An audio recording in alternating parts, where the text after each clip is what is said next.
Welcome to the Bleep Bulimia podcast with Bianca Thomas. Hi, everyone. I am Lorianne. I am the host of Bleep Bulimia, and today I have Bianca Thomas with me. She is a licensed mental health counselor and co-founder of the Evolve Ventures podcast and business. She helps with trauma, and she is also the director of therapy for Evolve Ventures Technologies, LLC. Thank you so much for being with us today. I'm super grateful I get to be here. Thank you for having me. So I'm really interested in finding out what brought you to where you are today with this venture. I was a little kid in a very chaotic home who grew up in that chaotic home, developing a lot of mental health disorders and challenges because of everything that was going on and being the scapegoat and the black sheep of the family. So I ended up developing borderline personality disorder from a very young age. I also struggled with bulimia nervosa from a young age as well. Like I would like run off to the kitchen into the cabinet, lock the door. I'd like drink maple syrup from the container. I'd have a massive binge eating episode, and then I would go to the gym and work out for 3 hours a day.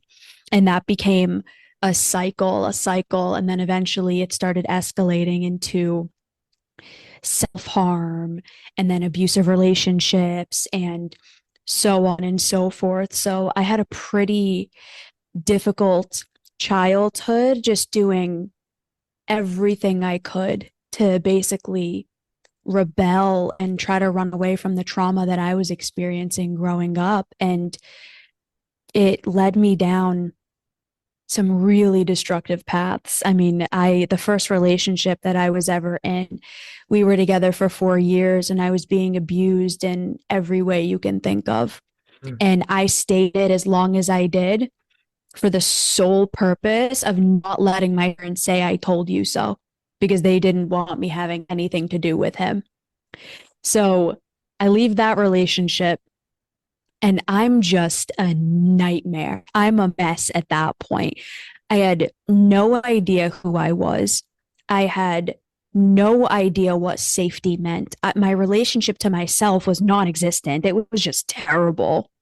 And I just felt like my life is so empty and meaningless. And that continued for years and years, even though I had had my degree in psychology. Like I went to school, I got a bachelor's degree. I'm supposed to know all of this stuff. I went to school for this. And it didn't matter. It didn't matter at all. So eventually the years go on, and I was always like an existential kid. My first therapy experience was really transformative for me. And that's actually what made me want to get into therapy and like being a therapist. So I'm in therapy. I was this existential kid. I'm always trying to like understand why things are happening and how and what it mean and blah, blah, blah, blah, blah. And eventually I end up connecting with these two mentors who very different pasts, but similar personalities, like just cared so deeply about growth and development and getting better and being better. And through them and through like what I learned from them and exploring myself, I ended up meeting Emilia, my business partner, my mission partner. And we started from there. So we built Evolve when COVID happened. We started our podcast.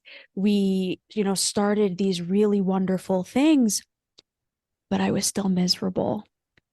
I still hated myself. I was still struggling with body image issues. I was still struggling with the way that I coped with my own challenges through relationships and through food and exercise and all of these different ways that were never really helpful. And it had actually gotten so bad that me and my business partner, Amelia, we actually almost split.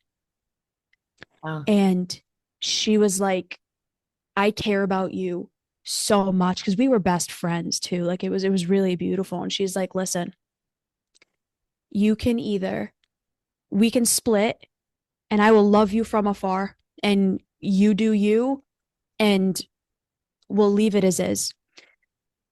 Or go actually do the work. Go actually get help. Go actually, navigate these things because I can't keep seeing you ruin your life. Mm. And I thankfully chose that one.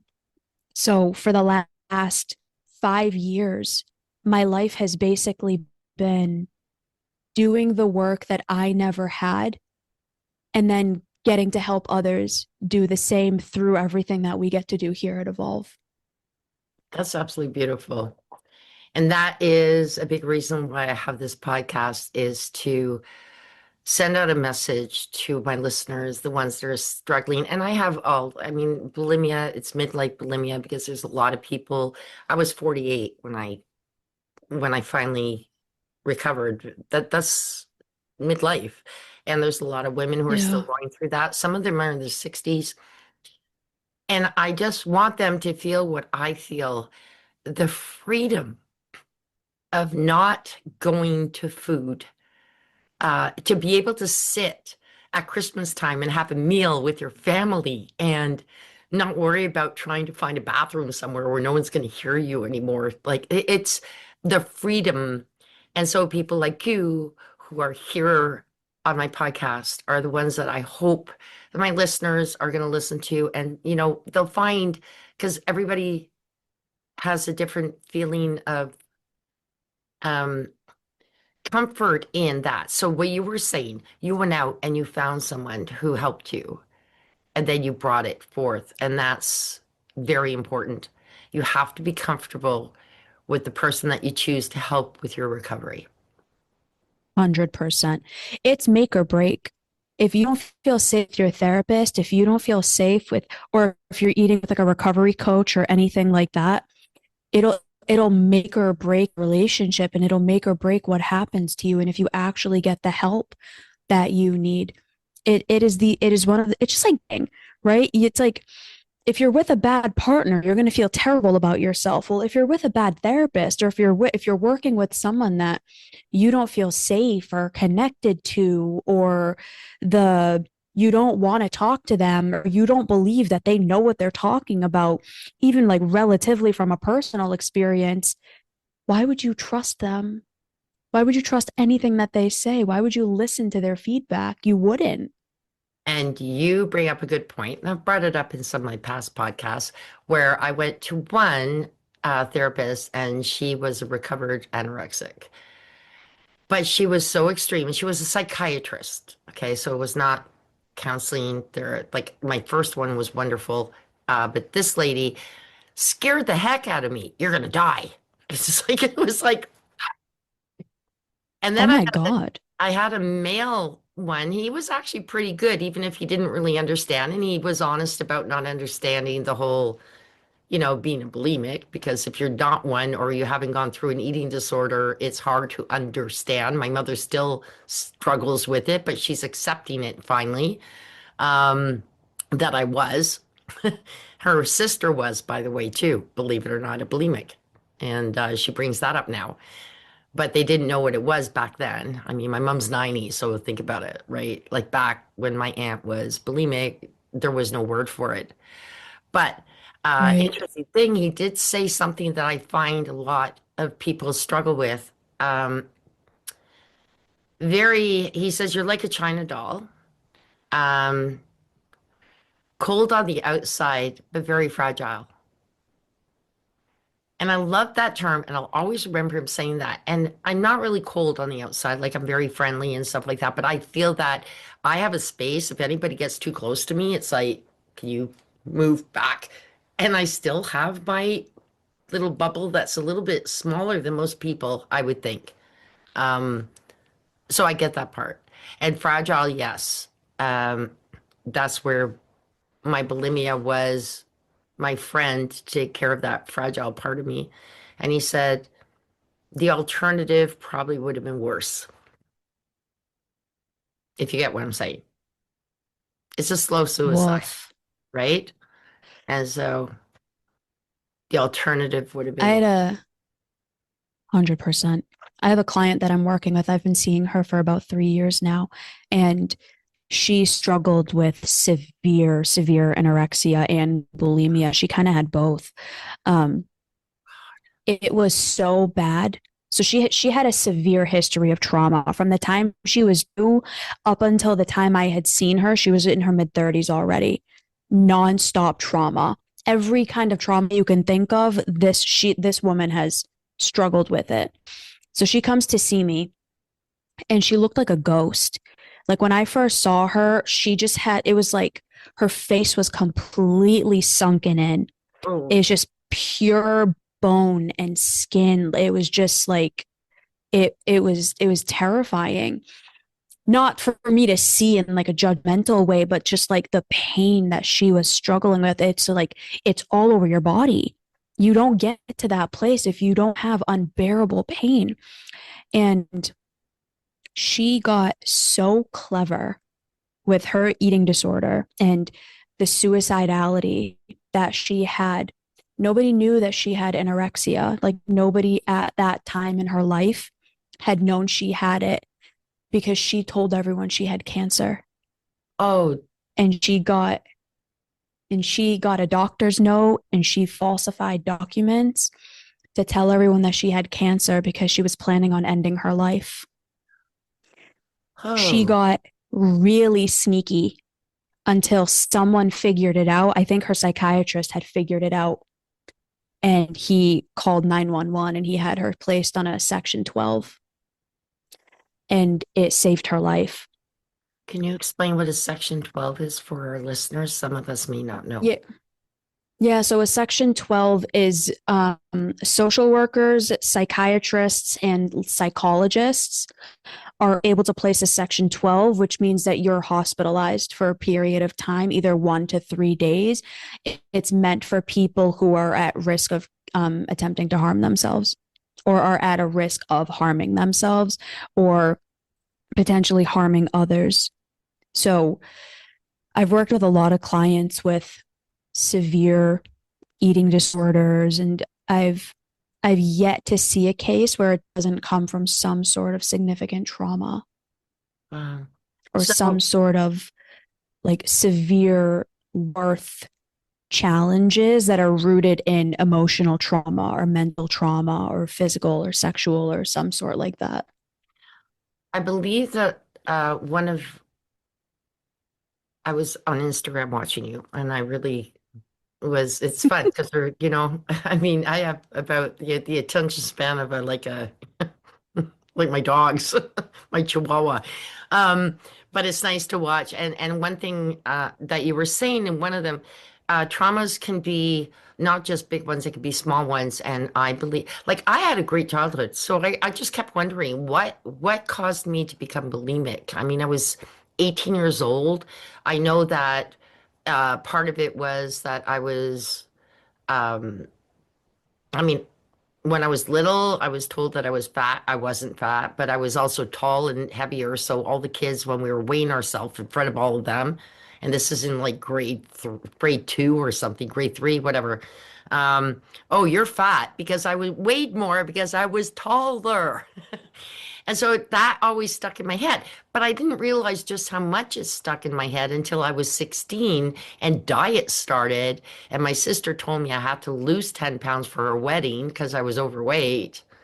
Um, and then I started Yeah, that'll do dieting.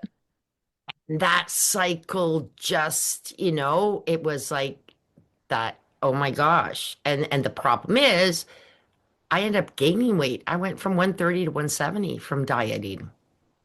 And then my friend said, you can have your cake and eat it too. Taught me how to be bulimic.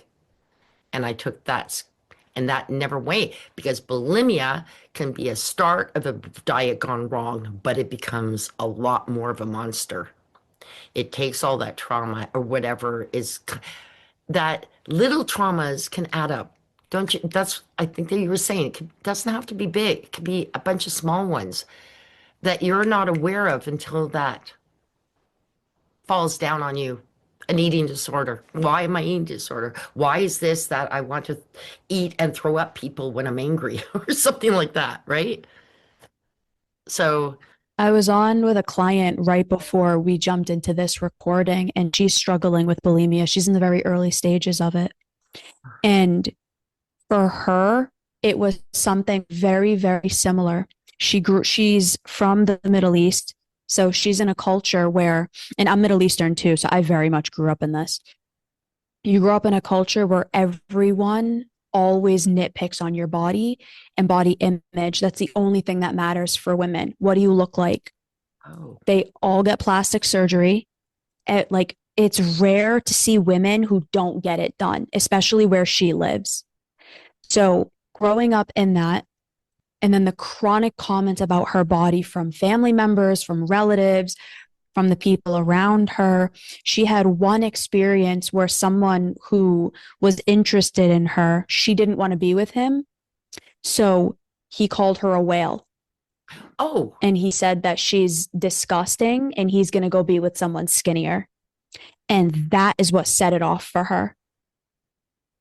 And she started engaging in purging activities over the last couple of weeks, the throwing up and the dieting and the binging and the restricting patterns from one person making a terrible comment like that. And then the messages that she saw and heard growing up about women, about beauty, and about what it means to be a beautiful woman and what it means to be enough. yeah. That's all it takes sometimes. It doesn't have to be. Trauma isn't just these major cataclysmic events that so many people think they are. You don't have to go to war to experience trauma. The war is in your head. Yep. The war is the emotions that you're feeling that you have no idea how to regulate because nobody taught you. Or like a major accident. The major accident might be you don't feel wanted. You sincerely don't feel enough. You sincerely believe that there's something wrong with you. And when you hear messages, right? Right.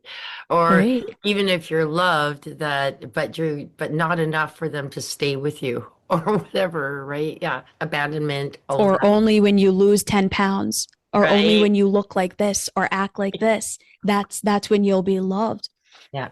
So with bulimia, that's exactly what happens. A narrative ends up becoming built that I'm not enough. Yep. I'm bad. There's something wrong with me. So when you're the problem, what's the solution? Lose weight. Yep. But then Look that smaller. binging and purging, as you know, becomes even more than that. It becomes attached to your emotions. So It's if an you're addictive angry, pattern. you'll eat. Remember, I was telling you that something happened in our family recently, and you asked me, did you go back? Did you have any? I had no feeling at all about going back. That's how you know you're recovered. That was not any one of my intentions to ever do that.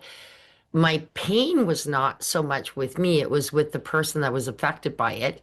And yet it does involve me, but I've created this, you know, get just keep the people that are not positive away from you and surround yourself with positive.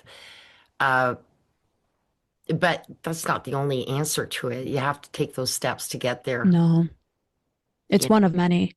Yeah. It's a really wonderful thing that you didn't have a resurgence of symptoms coming up, and that's not the majority. No, it's Majority, not. just like trauma, just like depression, just like OCD, just like me with borderline, it's not recovery isn't based on never having symptoms again. It's wonderful that you haven't, and I sincerely wish that continues. And for too many people, that's never going to be the case. And hoping that that's the case is actually way more destructive. From a trauma recovery lens, healing is the confidence and the security within yourself that when challenges happen, when shit hits the fan, because it's inevitably going to, when hurt and pain and difficulty happens, and when those thoughts come up again, when those voices come up again, you have that grounded sense of self within yourself that, okay, I see this. I see it happening. I hear the thoughts. I know what my brain is trying to tell me to do, and I'm strong enough not to do it.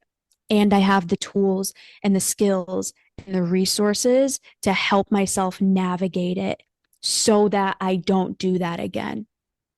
Now, don't get me wrong, it's 15 years now that I have not. So I will tell you, in the first probably 3 years, yes, I went through that. There were things that would trigger me, but I had enough, I was acutely aware that that would be a trigger, and I was able to navigate myself not doing it. And by practice and by practice and by practice, eventually it went away. And you're right, some people never get That's where amazing. I am. But I'm not going to lie. Yes, at the beginning, absolutely, there were thoughts of, but I had to say, do I want this as my friend again? It's not a friend. I would prefer to be friends with food. And I do not diet at all. I refuse to diet. I hear all the people around me, all these women who are about my age, even like 50s and 60s, who are talking about being on a diet. I refuse. I don't like that word. I eat what I want, but I'm also smart about it. Um, but yeah, no, I think diet is like the worst word they ever came up with since the 1980s when it boomed, you know? So, um, It's become very highly weaponized. it really has. I like that word. Thank you. Yeah. So I Yeah. want to, I know your time is tight here, so I would really love for you to tell people, first of all, I'd like you to give them a little bit of an idea how you go through a process, just a little quick overview, and then where they can find you. Hmm. Absolutely. So I'll start with that. Easiest place to find me is actually on my social media. So I'm on Instagram, TikTok. The best place to reach out to me is on Instagram because I'm active on there. Evolve with Bianca. Or you can go through our website, evolveventurestech.com. We're highly active on there. And we have a ton of resources on all of those. So we have our podcast. We do one-on-one therapy and coaching. We have articles that I write every week. We have event that we do every single month. We have a lot in the pipeline. So for anyone who's struggling, you can reach out to us that way. The process that we typically take people through. So if I were to get a brand new client, so I actually have an intake with someone this Friday. So I'll actually walk you through exactly what I'm going to do. It's a 30-minute session, completely free. And what I do is I have a bunch of questions that I'm going to ask you. Who are you? Tell me about you. What's your life? What's the thing that you're struggling with? You know, if all of those problems were gone, what would your life look like? What would the best version of you be? Do you believe you can get there? Questions like that to really help someone to see like, oh, wait, there is an other side to this like mayhem here. Okay. That usually gets people in the door because they feel like there's a solution. It's like, oh, there's actual progress that's going to happen here. Okay, cool. So we typically go through that. If the person wants to onboard, great. They usually do. I've been super blessed with that. So they'll onboard, and then we do an intake process. And in that intake process, I have structured questions that I go through with the person.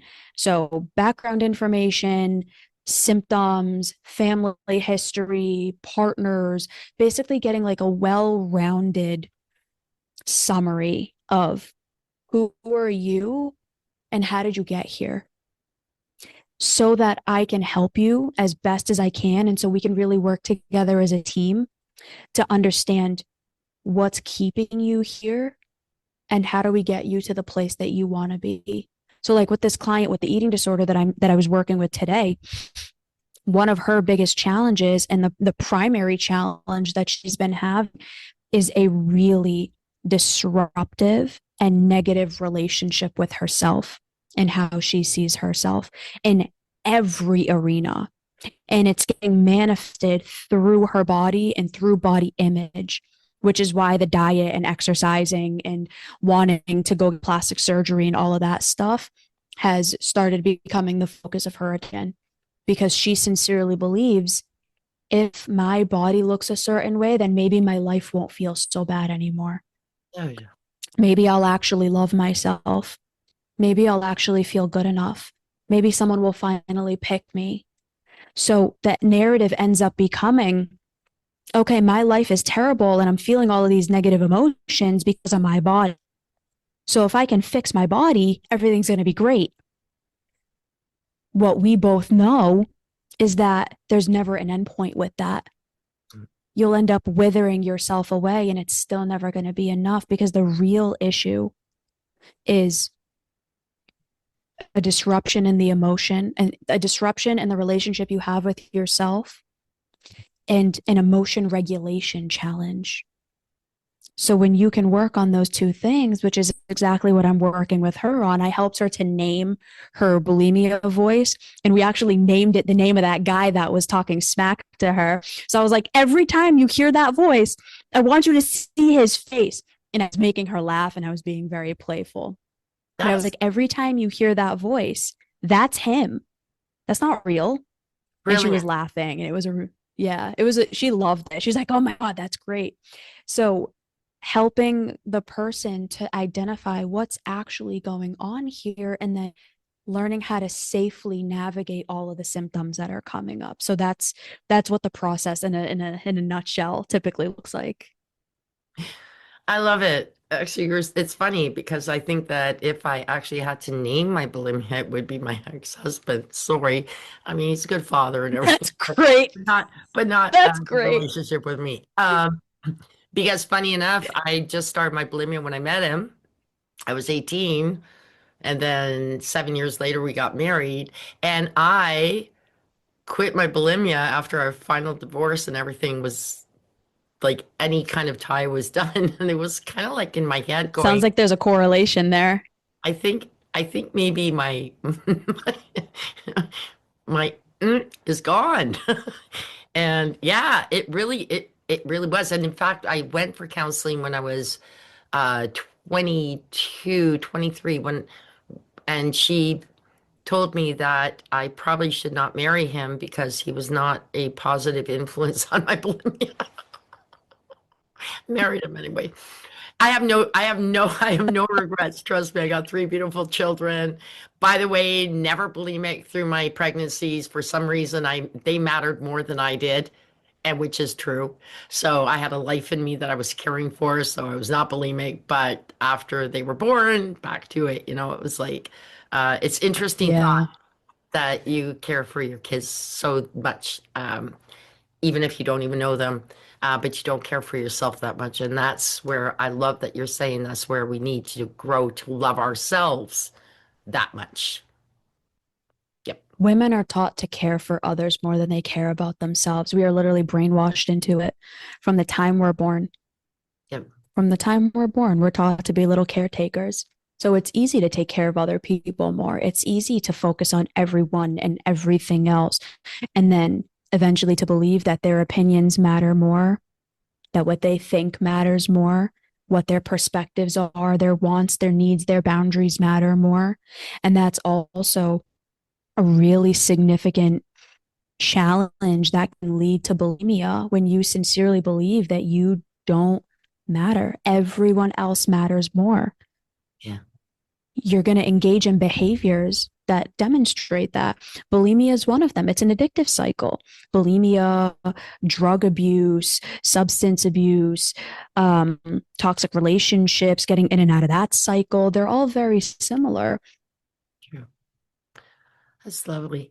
You know what? I just so enjoyed this talk. Absolutely grateful that you were here again. I'm grateful to all my guests. I'm super grateful to be really here. Important for me to get the word out, and love your message. Absolutely. Thank you.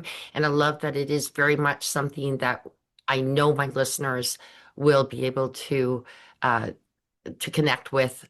And that's what this is all about. So thank you for your time. And again, I don't know. I'm going to say thank you again. And thank you so much for having me here. I'm sincerely grateful.